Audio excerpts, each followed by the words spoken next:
Bonjour, bienvenue sur Sudokanar.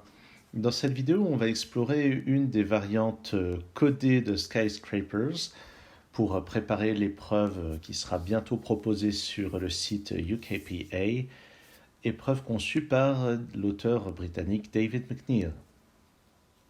Donc on a les règles habituelles du Skyscrapers où on doit placer ici les chiffres de 1 à 6 avec chaque chiffre une fois par ligne et par colonne. Ce sont des hauteurs d'immeubles et les nombres dans la marge indiquent le nombre d'immeubles visibles dans la direction correspondante. Le twist, c'est qu'ici, les chiffres de 1 à 6, qui sont susceptibles d'être dans la marge, ont été remplacés par des lettres et c'est à nous de déterminer quelles sont ces lettres. Donc c'est une grille qui, on peut l'espérer, est assez représentative de ce qui sera présent dans l'épreuve. 60 points, c'est assez cher, mais ce n'est pas la grille la plus chère. Il y en a un certain nombre qui rapportent plus, notamment celle-ci, Coded Sums, que je tâcherai d'aborder dans une autre vidéo. Alors déjà, une chose qu'on peut voir, c'est que tous les indices sont donnés. Donc il y aura forcément des indices 1 qui correspondent au 6, et il doit y avoir une fois le chiffre 1 sur chaque côté. Donc il faut trouver une lettre qui est présente une fois sur chaque côté. On peut voir ici déjà que c'est pas A, ni E, ni C, ni F, ni D. Bref, donc c'est le B. Le B, c'est le 1. Et ça veut dire qu'on a un 6 ici déjà. On a des 6 à cet endroit-là. Ensuite, eh bien ça nous montre que le D vaut 2 automatiquement. Bon, finalement, le début est quand même assez clément sur cette grille, donc c'est peut-être pas représentatif de la difficulté à laquelle on doit s'attendre. Notons que les 6 restants sont dans ces cases-là. Je vais quand même le noter. Et puis, eh bien, ce qui est sûr, c'est que ce A, il vaut au moins 3. Donc le 6 ne peut pas être dans la deuxième case. Les derniers 6 sont forcément comme ça. Et ce A vaut donc exactement 3.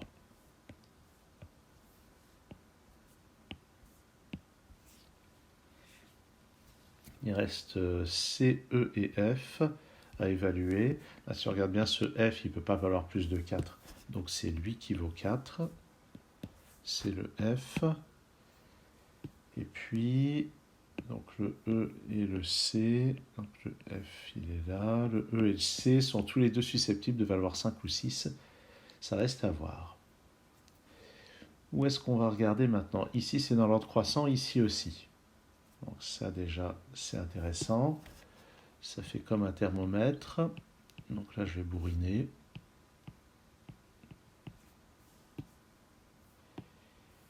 Et le C et le E, en fait, ce F c'est 4. Le C et le E peuvent encore tous les deux valoir 6. Ah oui, ce 2 ici me permet de placer un 5 là. Donc cet indice 3 va être automatiquement réalisé. Regardons s'il y a d'autres 2 qu'on peut placer. D'autres 5 plutôt. Ici, c'est aussi dans l'ordre croissant. Je vais faire la même chose. Je bourrine les pencil marks.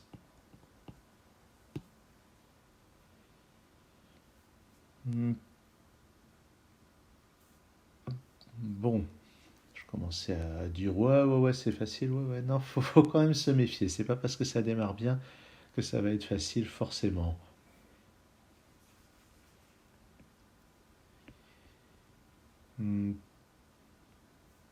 Alors, dans cette colonne, dans cette ligne plutôt, le 5 peut tout à fait être là. Il peut être par là aussi. C'est compatible avec ces indices 3. Bon. Là-dedans, je vois pas beaucoup de restrictions. Ici, ça va en croissant quand même. Donc 1, 2, 3, 4, 2, 3, 4, 5.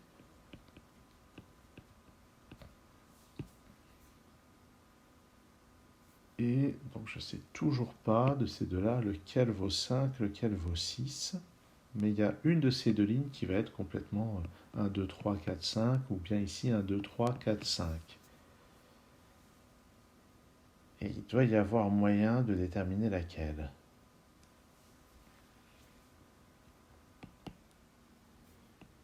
Ah bah, c'est le 5 ici qui nous le dit. Ça peut pas être un 6. Puisque ça placerait le 5 ici. Ok, donc le C vaut 5 et le E vaut 6. Ce qui me permet donc de placer sur cette ligne tout ça. Là j'ai un 3. Et puis, qu'est-ce que j'en déduis d'autre? Ici c'est 3 ou 5.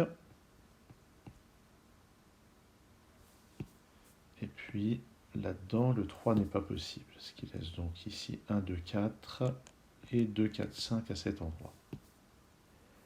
Bon, on progresse. Donc avec ce 5, ben forcément, avant le 5, on va avoir 3 autres cases. Le 5 ne peut pas être là, il est forcément ici. Donc ça, c'est pas un 5, ça, c'est pas un 4, le 4 est ici. Bon, je vais refaire ces chiffres plus lisiblement. Évidemment, en temps limité, il ne faut pas s'amuser à tergiverser comme ça. Donc 6, 5, ceux-là vont dans l'ordre croissant, ça c'est pas un 4, donc c'est forcément 3, 2, 1 comme ceci. Là j'ai le 4, 1 et 3 là-dedans. Ce 3 me permet de placer ce 5. 2, 3, 4 par là. Et maintenant, alors, pas le 2 ici. Pas le 1 là, donc le 1 est ici, ça fait 3. Il reste à placer 1, 2 et 5, le 1 ne peut être que là, ça c'est un 2, ça me donne ce 1, ça me donne le 2 là-haut. Le 1 n'est pas là, ni là, il est là. Il reste un 3 et un 4 qui satisfont tous les indices concernés. Il me reste à mettre un 5 là-dedans. Le 5 est forcément à côté du 2. Il ne peut pas être à côté du 3. Ça, c'est 3 ou 4. Et donc, j'ai le 2 ici. Ça, c'est un 2. Ça, c'est un 5. Il reste 3 et 4 là-dedans. Maintenant, regardons les indices. Ce 3 est satisfait, ce 2 aussi. Et celui-ci, pour être satisfait, ça doit être plus petit que ça. Et ça résout donc les derniers chiffres. Très joli. Donc, j'ai principalement perdu du temps sur la détermination du 5 et du 6 parce que je n'avais pas repéré que ce 5 empêchait ceci d'être une enfilade de 6 immeubles.